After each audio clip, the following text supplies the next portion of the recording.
வணக்கம். ஆகாசவாணி.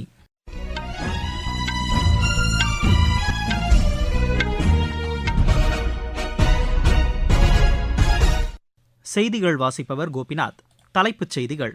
சிவில் விமான போக்குவரத்து துறை தற்போது பெரிய அளவில் மாற்றங்களை கண்டு வருவதாக பிரதமர் திரு நரேந்திர மோடி கூறியுள்ளார்.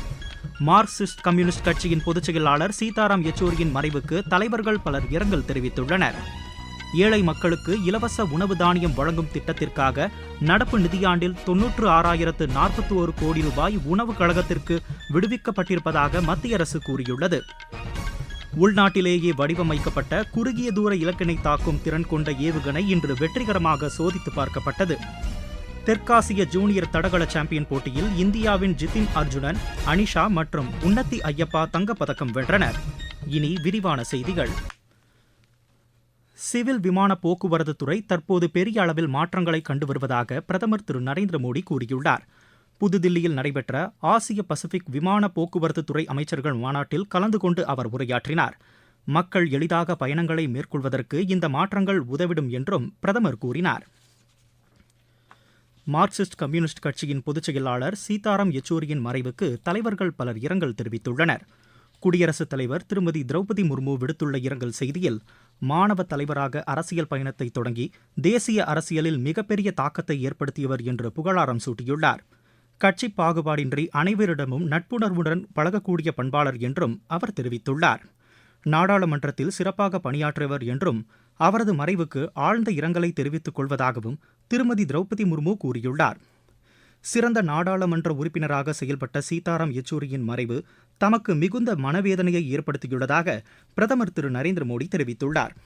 அவரது குடும்பத்தினருக்கு ஆழ்ந்த இரங்கலை தெரிவித்துக் கொள்வதாகவும் திரு நரேந்திர மோடி கூறியுள்ளார்.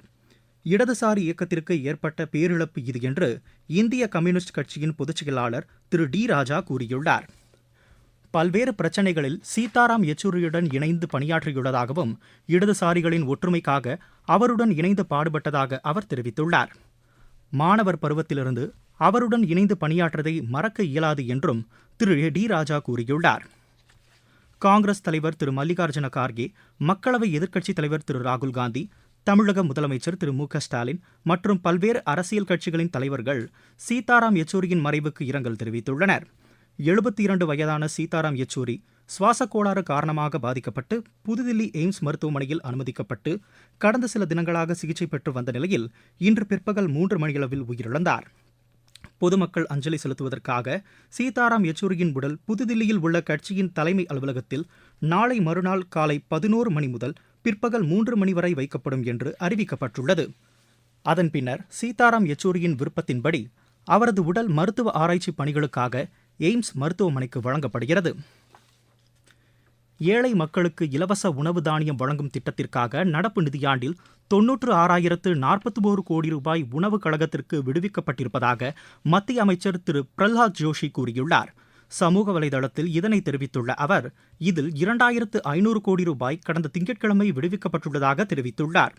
ஏழை மக்களின் நலனை கருத்தில் கொண்டு கோவிட் பாதிப்பு காலத்தில் அறிமுகப்படுத்தப்பட்ட இந்த இலவச உணவு தானியம் வழங்கும் திட்டம் உலகின் மிகப்பெரிய உணவு பாதுகாப்பு திட்டமாக திகழ்கிறது என்றும் திரு பிரல்ஹாத் ஜோஷி கூறியுள்ளார். உள்நாட்டிலேயே வடிவமைக்கப்பட்ட குறுகிய தூர இலக்கினை தாக்கும் திறன் கொண்ட ஏவுகணை இன்று வெற்றிகரமாக சோதித்து பார்க்கப்பட்டதாக பாதுகாப்பு ஆராய்ச்சி மேம்பாட்டு நிறுவனம் கூறியுள்ளது. ஒடிசா மாநிலம் சண்டிப்பூர் கடலோர பகுதியில் இந்த ஏவுகணை சோதித்து பார்க்கப்பட்டதாக எமது செய்தியாளர் தெரிவிக்கிறார். இந்த சோதனையின் போது திட்டமிட்ட இலக்குகள் துல்லியமாக தாக்கப்பட்டதாக அதிகாரிகள் தெரிவித்தனர். போர்க்கப்பலிருந்து செலுத்தும் வகையில் இந்த ஏவுகணை வடிவமைக்கப்பட்டுள்ளது. பொது போக்குவரத்தில் மின்சார பேருந்துகளின் பயன்பாட்டை ஊக்குவிக்கும் வகையில் மத்திய அரசு செயல்பட்டு வருவதாக கனரக தொழில்துறை அமைச்சர் திரு HD குமாரசாமி கூறியுள்ளார். இன்று புதுதில்லியில் செய்தியாளர்களிடம் பேசிய அவர், இது தொடர்பான திட்டத்திற்கு மத்திய அமைச்சரவை நேற்று ஒப்புதல் அளித்துள்ளதை சுட்டிக்காட்டினார்.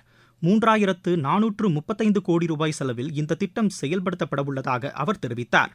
அடுத்த 5 ஆண்டுக்கான இந்த திட்டத்தின் கீழ் 38,000 மின்சார பேருந்துகள் செயல்பாட்டுக்கு வரும் என்றும் அமைச்சர் கூறினார்.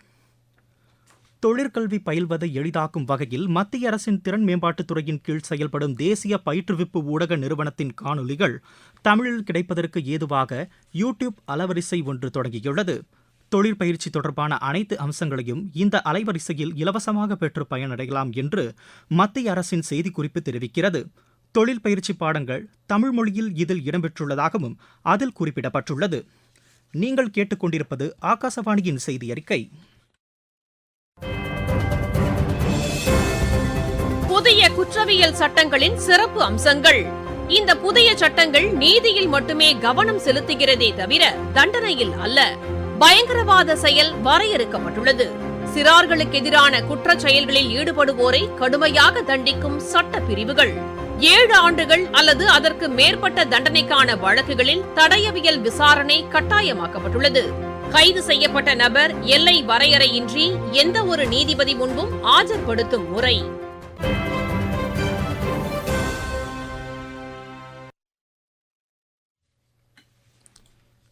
எழுபது வயதுக்கு மேற்பட்ட அனைவருக்கும் மருத்துவ காப்பீடு கிடைக்க வகை செய்யும் திட்டத்திற்கு மத்திய அமைச்சரவை ஒப்புதல் அளித்துள்ளது வரவேற்கத்தக்கது என்று ஆந்திர முதலமைச்சர் திரு சந்திரபாபு நாயுடு கூறியுள்ளார். சமூக வலைதளத்தில் இக்கருத்தை பதிவு செய்துள்ள அவர், ஆயுஷ்மான் பாரத் திட்டத்தின் கீழ் 5 லட்சம் ரூபாய் வரை மருத்துவ காப்பீடு கிடைப்பதற்கு வகை செய்யும் இந்த திட்டத்தின் மூலம் 6 கோடிக்கும் மேற்பட்டோர் பயனடைவார்கள் என்றும் குறிப்பிட்டுள்ளார். மக்கள் நலனுக்கான திட்டங்களை பிஜேபி தலைமையிலான தேசிய ஜனநாயக கூட்டணி அரசு தொடர்ந்து செயல்படுத்தி வருவதாகவும் திரு சந்திரபாபு நாயுடு கூறியுள்ளார். இதற்கிடையே மத்திய அரசின் இந்த திட்டத்திற்கு தமிழகத்தைச் சேர்ந்த பொதுமக்கள் வரவேற்பு தெரிவித்து வருகின்றனர். 70 வயதுக்கு மேற்பட்ட அனைவருக்கும் இந்த திட்டத்தின் பலன் கிடைக்கும் என்று அறிவித்திருப்பது சிறப்பான நடவடிக்கை என்று நீலகிரி மாவட்டத்தைச் சேர்ந்த விவசாயி ஒருவரும், வருவாய் உச்சவரம்பின்றி அனைவருக்கும் இந்த திட்டத்தின் பலன் கிடைக்கும் என்று கூறியிருப்பது வரவேற்கத்தக்கது என்று தூத்துக்குடி மாவட்டத்தைச் சேர்ந்தவர்களும் தெரிவித்துள்ளனர். வயசு இப்போ 75 ஆகுது. என் பேர் மோகன். எக்கச்சக்க செலவாகுது மருத்துவத்துக்கு. எனக்கும் இவ்வளவாகுது, வீட்டுக்காரிக்கு இப்போ அவளுக்கும் சேர்த்து எடுத்துட்டா எங்களுக்கு இது 100 மடங்கு லாபம். மத்திய அரசு இப்படி ஒரு திட்டத்தை கொண்டு வந்திருக்குன்னா அதை பாராட்டணும். என் பேர் சுகுமார். மருத்துவ காப்பீடு திட்டத்துல மோடிஜி இந்த 5 லட்சம் ரூபாய் வந்து கஷ்டப்பட்டவன் பணக்காரன் இல்லாம கொடுத்ததுக்கு என்னைக்கு நன்றி விசுவாசமா அவருக்கு நாங்கள் உதவி செய்வோம். வேறு முத்துச்செல்லம். ஆயுஷ்மான் திட்டத்தை நான் வரவேற்கிறேன். கே ரகு. நான் ஒரு விவசாயி. இதுவரை பிரதமர் திரு நரேந்திர மோடிஜி அவர்கள் 70 வயதிற்கு உட்பட்ட அனைவருக்கும் ஆயுஷ்மான் பாரத் ஸ்கீமை கொண்டு வந்தாங்க. இப்போ என்னன்னா 70 வயதிற்கு மேற்பட்டவர்கள் அனைவருக்கும் இந்த ஆயுஷ்மான் பாரத் ஸ்கீமை கொண்டு வந்திருக்காங்க. அனைத்து தரப்பு மக்களும் தங்கள் நன்றியை தெரிவித்துக் கொண்டிருக்கிறாங்க. நாங்களும் எங்கள் நன்றியை நமது பிரதமர் நரேந்திர மோடிஜி அவர்களுக்கு தெரிவித்துக் கொள்கிறோம்.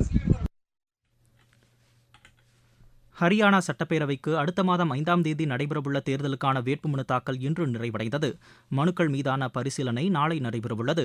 மனுக்களை விலக்கிக் கொள்ள வரும் 16ஆம் தேதி கடைசி நாளாகும். அன்றைய தினமே இறுதி வேட்பாளர் பட்டியல் வெளியிடப்படவுள்ளது. இதேபோல் ஜம்மு காஷ்மீர் சட்டப்பேரவைக்கு 3வது மற்றும் இறுதிக்கட்டமாக அடுத்த மாதம் 1ஆம் தேதி தேர்தல் நடைபெறவுள்ள 40 தொகுதிகளில் வேட்புமனு தாக்கல் இன்று நிறைவடைந்தது. மனுக்கள் நாளை பரிசீலனைக்கு எடுத்துக் கொள்ளப்படுகின்றன. மனுக்களை விலக்கிக் கொள்ள வரும் 17ஆம் தேதி கடைசி நாளாகும். ஜார்க்கண்ட் சட்டப்பேரவை தேர்தலில் தேசிய ஜனநாயக கூட்டணியின் கீழ் போட்டியிடுவது என மதசார்பற்ற ஹிந்துஸ்தானி அவாம் மோர்ச்சா முடிவு செய்துள்ளது. ராஞ்சியில் செய்தியாளர்களிடம் பேசிய அக்கட்சியின் நிறுவன தலைவரும் மத்திய அமைச்சருமான திரு ஜித்தன் ராம் மாஞ்சி, தங்கள் கட்சி போட்டியிடவுள்ள தொகுதிகளை கண்டறியும் பணி தொடங்கியுள்ளதாக கூறியுள்ளார்.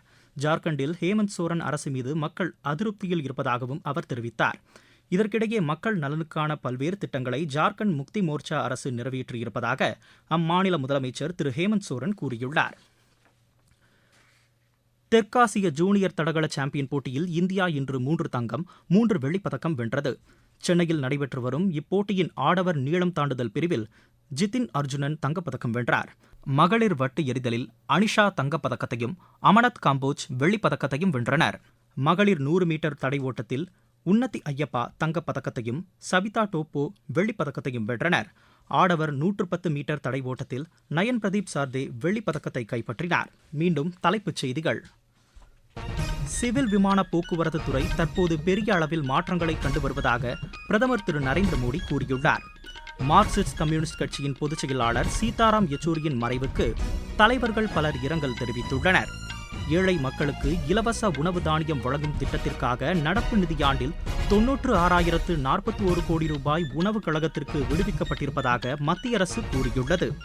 உள்நாட்டிலேயே வடிவமைக்கப்பட்ட குறுகிய தூர இலக்கினை தாக்கும் திறன் கொண்ட ஏவுகணை இன்று வெற்றிகரமாக சோதித்து பார்க்கப்பட்டது. தெற்காசிய ஜூனியர் தடகள சாம்பியன் போட்டியில் இந்தியாவின் ஜிதின் அர்ஜுனன், அனிஷா மற்றும் உன்னதி ஐயப்பா தங்கப்பதக்கம் வென்றனர். இத்துடன் செய்தி அறிக்கை நிறைவு பெற்றது.